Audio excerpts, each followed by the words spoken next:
नमस्कार, आप देख रहे हैं न्यूज 24। आपके साथ मैं हूं रवि ठाकुर। शुरुआत करते हैं आज की बड़ी सियासी खबर से। इंडिया गठबंधन पर सियासत तेज हो गई है। इंडिया गठबंधन 2024 के लिए बना हुआ है। ये पवन खेड़ा कांग्रेस की तरफ से बयान सामने आया, विपक्ष को मिलकर काम करना चाहिए। शिवपाल यादव का बयान सुनिए। लोकसभा चुनावों को लेकर गठबंधन हुआ, ये संजय राउत कह रहे हैं। इंडी गठबंधन बनने से पहले टूटा, शिवराज सिंह चौहान ने इसको लेकर तंज कसा है।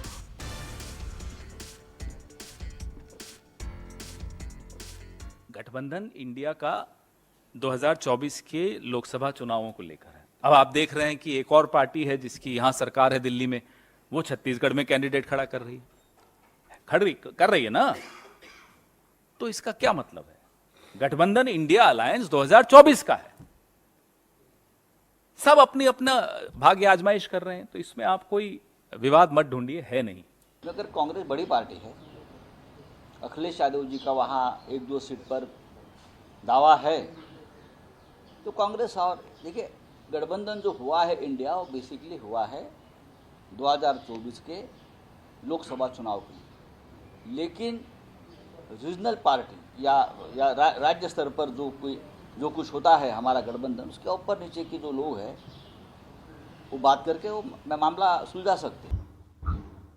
कांग्रेस को इन छोटे नेताओं पर रोक लगाना चाहिए। अगर इंडिया गठबंधन को मजबूत करना है और भारतीय जनता पार्टी को अगर हटाना है तो सभी विपक्ष के लोगों को इकट्ठा करके इंडिया गठबंधन को मजबूत करना चाहिए और तभी भारतीय जनता पार्टी हट सकते हैं। ये जितने विरोधी दल वाले थे, इनने गठबंधन बना लिया, इंडी गठबंधन, और सब इकट्ठे हो गए कि मोदी को हराओ, भाजपा को हराओ। लेकिन इनका गठबंधन बनने के पहले ही टूट गया। अभी सपा के अखिलेश यादव कह रहे थे कि कांग्रेसियों ने धोखा दिया, रात भर बिठाया, साल भर बात की और हमें सीटें नहीं दी, हम तो अलग लड़ेंगे। चलिए, इस खबर पर और ज्यादा जानकारी के लिए सीधा रुकते हैं हमारे पॉलिटिकल एडिटर रमन। क्योंकि शुरुआत जिस तरह से हुई थी, अखिलेश ने बड़े अग्रेसिव तरीके से कांग्रेस पे सवाल उठाए थे, जवाब में अजय राय की तरफ से जवाब दिया गया था। लेकिन अभी जो पवन खेड़ा का बयान सामने आया है, उसे कांग्रेस की डिफेंसिव अप्रोच माने या ये कहेंगे एक स्पष्ट तरीके से एक मैसेज दे दिया है कि विधानसभा लेवल पे कोई बातचीत नहीं, कोई समझौता नहीं, इंडिया गठबंधन का मतलब है लोकसभा चुनाव 2024।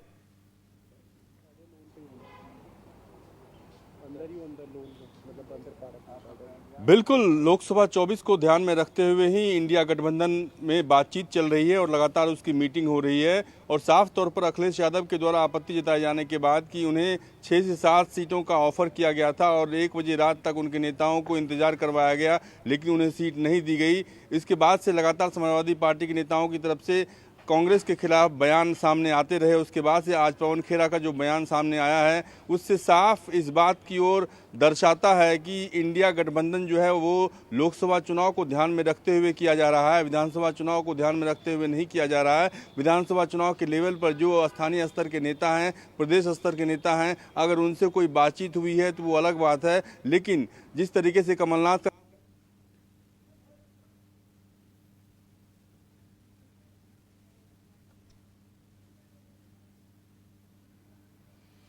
तो आप देख सकते हैं कि इस तरह से इंडिया गठबंधन में जिस तरह से वार पलटवार का सिलसिला शुरू हुआ था बयानों के जरिए, अब उसको लेकर कांग्रेस ने एक स्पष्ट संदेश देने की कोशिश की है, जिसमें कांग्रेस ने साफ अपने तमाम अलायंस को यह कह दिया है कि इंडिया अलायंस जो बना है वो लोकसभा चुनाव 2024 के मद्देनजर बना है।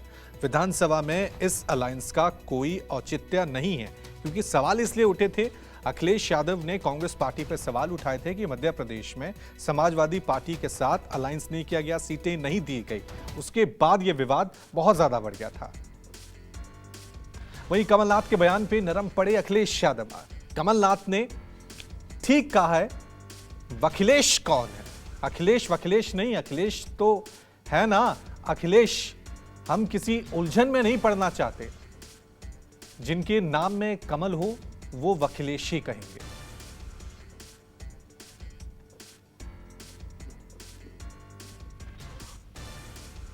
चलिए, एक बार फिर सीधा रुक करते हैं हमारे पॉलिटिकल एडिटर रमन इस बयान को किस तरह से देखें? अखिलेश के बाद अखिलेश का रिएक्शन सामने आया। अखिलेश, ऐसा लग रहा है कि अभी भी जो नाराजगी है वो खत्म नहीं हुई है।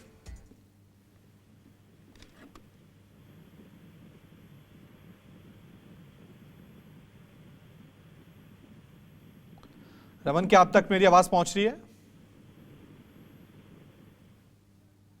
ठीक है, तो आप देख सकते हैं वाद पलटवार का सिलसिला बयानों में अब भी लगातार इंडिया अलायंस के नेताओं के अंदर देखने को मिल रहा है। ये लड़ाई की शुरुआत मध्य प्रदेश में विधानसभा सीटों को लेकर शुरू हुई थी।